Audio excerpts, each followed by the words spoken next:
당장 금년에 서울의 입주 물량은 지난해보다 반토막 나 있어요. 집을 파는 순간 엄청난 세금 폭탄을 맞지 않겠나. 좀 먼 지역은 떠버릴 가능성이 있습니다. 서울에 만약에 계속 거주해야 된다 그러면 좀 기다려 볼 필요가 있어요.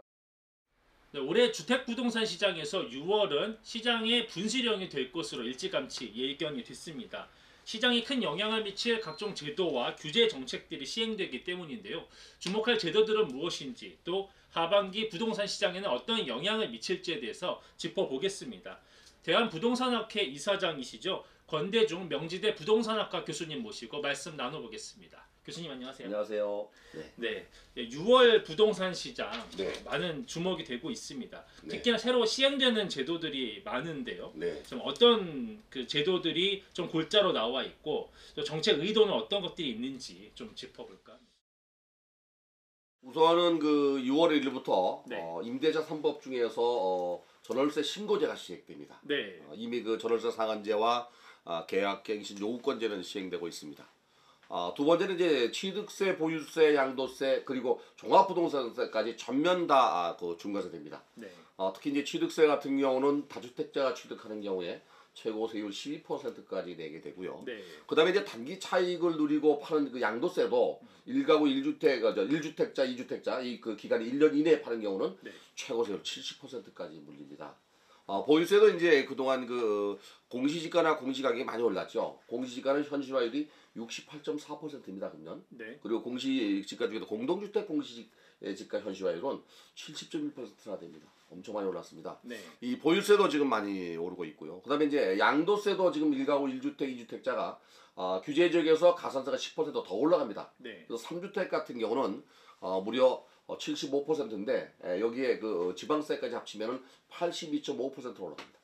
그리고 2주택자도 역시 마찬가지로 65%에서 72.5%까지 올라가죠. 뿐만 아니라 이제 종합부동산세도 다주택자는 거의 중과세됩니다. 1가구 1주택자 같은 경우는 최저세율이 0.6%지만 1가구 2주택 같은 경우는요 0.6에서 3.0까지 올라갑니다. 네. 그리고 3주택자 같은 경우는요 1.2%에서 6.0%까지 거의 뭐 두세 배 올라간다고 봐야죠. 이렇게 세금이 많이 무거워집니다. 6월 1일 이전에 주택을 매도한 사람들은 이걸 피해갔겠지만 결국에 피하지 못한 사람들은 양도세가 중과됨으로써 집을 더 팔지 못하지 않겠나. 오히려 증여세가 낮습니다. 증여세는 최고 세율이 50%입니다. 증여세가 점점 증여가 늘어나는 이유가 거기 있지 않나 하는 생각이 듭니다. 이 주요 변수들 중에 가장 시장에 큰 영향을 미칠 것으로 보시는 건 우선순위상 어떤 게 좀? 우선은 뭐 1가구 1주택자들도 반발할 가능성이 있는 종합부동산세입니다. 근데 종합부동산세는 이제 12월 1일부터 15일 사이에 부과되기 때문에 당장은 영향이 없다고 보는데 네. 그게 가장 부과되면 클 거라고 보여지고요. 그보다 이제 그 전에 그 당장 시장에 미치는 영향은 양도세 중과세입니다. 네. 아직도 1가구 2주택, 3주택자들이 많이 있는데 집을 팔지 못한 사람들은 집을 파는 순간 엄청난 세금 폭탄을 맞지 않겠나 그래 보여집니다. 그게 가장 클 것 같아요. 네. 전월세 신고제가 시행이 되면 이 여러 가지 어떤 그 소득이 신고되는 것, 또 어떤 그 여러 가지 심리적 부담 이런 것들이 세입자에게 좀 전가될 우려가 있다. 전월세 신고제의 의도는 이게 확정 판결일자를 받아야 되는 그 세입자들이 신고를 많이 안 해요. 네. 반도 안 한다고 그러죠. 근데 이게 이제 신고함으로써 자동으로 이렇게 그 확정 판결일자를 받은 것처럼 같은 효과가 있어서 세입자 보호 대책을 한 겁니다. 사실은 그 제가 볼 때 정부의 의도는 일정 금액 넘는 금액에 대해서 전세금 과세할 가능성이 높아요. 네. 정부는 아니라고 발표를 하고 있습니다. 네. 근데 그런 부분에서 전월세 신고제가 좀 시장에 미치는 영향이 있을 텐데요. 만약에 과세한다 그러면 결국에 조세 증가가 일어날 가능성이 있습니다. 결국에 전세 월세 가격 올라갈 가능성이 있죠. 그렇다고 한다면 당장 그 제도가 이제 시행이 되는 당장 6월 또는 올해 하반기에는 그러면 이 서울의 그 이 매물 건수들 동향 어떻게 될 걸로 예상하십니까? 당장 금년에 서울의 입주 물량은 지난해보다 반토막 나 있어요. 금년에는 21,700가구 정도 입주 물량이 부동산 1사에서 발표한 자료인데요. 공급이 매우 부족합니다. 네, 입주 물량이요. 입주 물량이요? 주택 시장은 분양 물량이 아니고요. 입주 물량이 전월세 시장과 매매 시장에 직접 영향을 미칩니다. 네. 예를 들면 입주 물량이 없으면 가격은 무조건 올라가게 돼 있어요. 전세나 월세 사는 사람이 입주 물량이 없으면 밖으로 밀려날 수밖에 없잖아요. 네. 그게 이제 뭐 주거지에 대한 젠트리피케이션이라고 보여져요. 분양 물량은 향후에 그 입주하는 물량이기 때문에 지금 당장 영향이 크게 없어요. 근데 이제 하반기에 입주 물량이 적기 때문에 아마도 가격은 뭐 강보합들 그냥 유지할 것 같아요. 네. 그러나 거래 건수는 상당히 줄어들 겁니다. 네. 왜 그런가 하면 양도세 폭탄이 있기 때문에 그래요. 1가구 1주택자가 자기 집을 팔고 이전하는 수요는 그런 대로 가겠지만 그 2주택, 3주택자들은 집을 파는 순간 양도세가 많기 때문에 아마 안 팔려고 할 거예요. 그러면 시중의 매물은 점점 잠김 현상이 커지지 않겠나 그래 보여집니다. 네. 서울의 주택 시장이 어떻든 지금 사람들이 원하는 어떤 주택의 모델에 비춰서 봤을 때 뭐 공급은 뭐 아주 모자라다라고 보통 생각들을 하고 있습니다. 그런 가운데 지금 2025년 서울시의 주거 종합 계획을 보면요. 서울에 필요한 주택이 63에서 67만여 가구로 나오더라고요. 네. 교수님께서 보실 때는 서울에 지금 신축 아파트 네. 공급량 이 정도는 필요하다. 어느 정도로 보고 계세요? 그런 차원에서 이 서울의 주택 공급량은 매 연간 적어도 한 6만에서 8만 가구 정도, 적어도 7, 8만 가구 정도 입주물량이 계속적으로 있어야 됩니다. 네. 그게 없으면 가격은 계속 오를 수밖에 없거든요. 네. 특히 이제 서울의 주택 공급의 실질 주택 공급률, 자가주택 보유율과 점유율이 있어요. 내가 내 집에 사는 걸 점유율이라고 하거든요. 네. 자가주택 점유율이 좀 42.8%밖에 안 됩니다. 네. 이게 2019년도 자료입니다. 그리고 자가주택 보유율은 내가 집을 갖고 있지만 내가 전세를 넣고 있는 경우이죠. 이런 네. 경우가 48.9% 정도 됩니다. 네. 그래도 50%가 안 넘어요. 그러네요. 그러니까 결국에는 주택 공급 자체가 96%라고 하더라도 다주택자가 많다는 얘기고요. 또 이게 철거되는 주택은 계산이 안 돼 있어요. 네. 그리고 계속적으로 이제 공급을 한다 하더라도 재개발 재건축을 해도 증가되는 용적률이 없으면 추가 공급이 어렵습니다. 네. 이 추가되는 용적률로 공부를 한다면 적어도 한 6, 7만 가구 정도는 지속적으로 공급되어야 4년간 그래야 시장이 안정화될 거라고 보여집니다. 매년 6, 7만 가구 정도요. 네. 이번에 나온 3080 플러스 대책, 이사 공급 대책을 보면 서울에는 32만 3천 호, 경기 인천에는 29만 3천 호에서 수도권에만 61만 6천 호가 배정돼 있는 상태입니다. 이 정도 규모면 일단은 어느 정도 좀 소화가 될 걸로 예상할 수 있을까요? 어떻습니까? 서울에 32만 3천 가구면은 어느 정도 양인지 아세요? 89년, 90년도에 입주했던 1기 신도시가 분당, 일산, 평촌, 중동 3번 5개 신도시입니다. 그렇죠. 이거 다 합쳐도 29만 2천 가구입니다. 다 합쳤어요? 네. 분당의 가구 수가 약 10만 가구 정도 됩니다.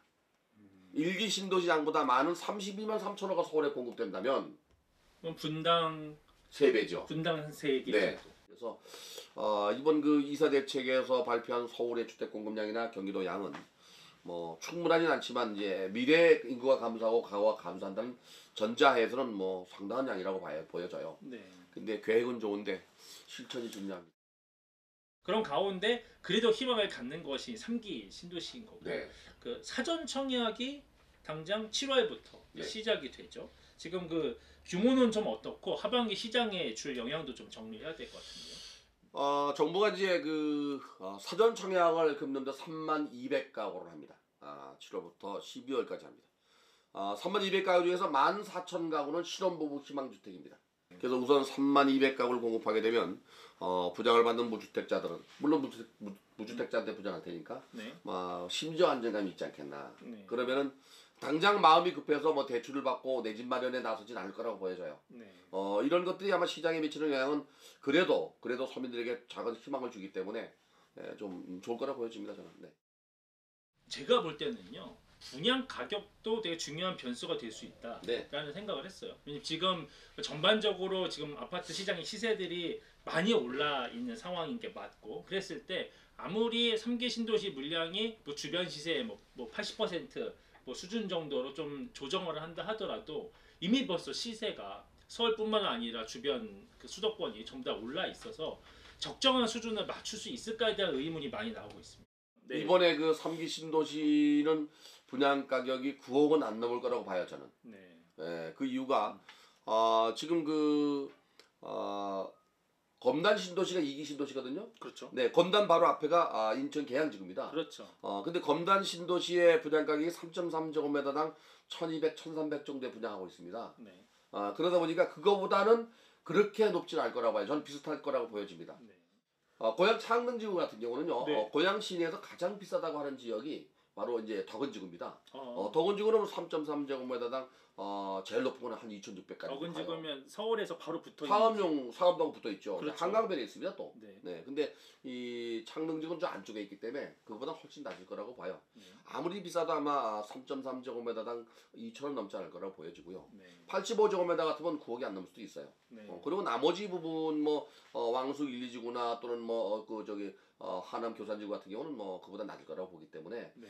9억은 넘지 않을 거라고 보여집니다. 하남 교산지구 같은 경우에는 강남권에서 가장 가까워서. 그런데도 불구하고 이제 그 남한사당 줄기이기 때문에 넘어가서 있어요. 네. 산을 넘어가 있기 때문에 강동구보다는 많이 쌀 거라고 보여집니다. 네. 그래서 교수님의 어떤 종합적인 전망을 좀 드려야 될 것 같아요. 올해 하반기에 그 시장이 이렇게 움직일 것이다. 서울의 시장은 이렇게 움직일 것 같다. 경기나 인천 지역은 이렇게 움직일 것 같다. 좀 종합적 전망을 좀 해주시면. 서울의 아파트 시장은 아무래도 올 가을에 강세를 보일 거라고 보여집니다. 특히 네. 재건축 시장과 또 재개발 시장 중심으로 상승세를 탈 가능성이 높고요. 입주 물량이 없다 보니까 전월세 가격도 상승세를 보일 거라고 보여집니다. 전월세까지도. 네. 그리고 매매 가격도 역시 그 거래 건수는 줄면서 오히려 가격은 강보합세를 유지할 가능성이 높고요. 네. 만약에 서울에 내 집 마련을 할 사람들은요. 장기적인 계획을 세워야 됩니다. 이미 가격이 너무 많이 올랐습니다. 네.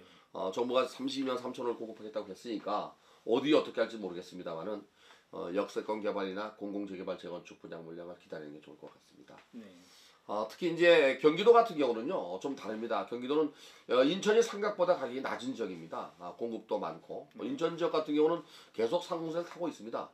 경기도에서 가장 많이 오른 지역이 성남 그 수정구였지만은 전반적으로 평균적인 가격 상승은 수원 다음으로 인천이었어요. 네. 근데 앞으로는 인천이 더 많이 오를 가능성이 높아요. 네. GTX B 노선도 있고 하기 때문에 그래서 경기도는 서울의 접근성에 따라서 가격 차별화가 벌어질 것 같아요. 네. 또 특히 이제 교통의 편리성 때문에 GTX선 중심부는 가격이 오를 거고요. 좀 떨어진 지역은 보합세를 유지할 가능성이 높습니다. 네. 네. 경기 인천 지역에서 전월세 시장은 어떻게 예상하십니까? 우선은 그 공급 과잉 현상이 나타나고 있는 지역, 또 평택 같은 경우 떨어졌잖아요. 그와 마찬가지로 수도권에서도 공급이 지속적으로 되는 지역은 안정세를 보일 거라고 보여지는데 네. 서울에 가까울수록 전월세 가격은 높아요.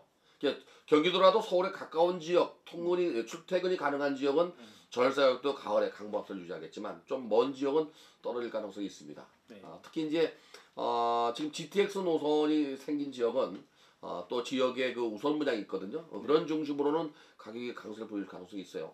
예를 들면 뭐 고양시라든지 네. 예, 또는 뭐 인천 계양지구 주변이라든지 또는 뭐 하남시라든지 또는 뭐 부천 대장지구라든지 그 주변 지역은 지역 우선 분양을 받기 위해서 이주하는 이수수가 있어요. 네. 이런 지역은 아마도 전월세 가격이 보합세 이상 유지할 거라고 보여집니다. 네. 마지막으로 우리 서울에 살고 있는 그 수많은 무주택자들. 네. 네.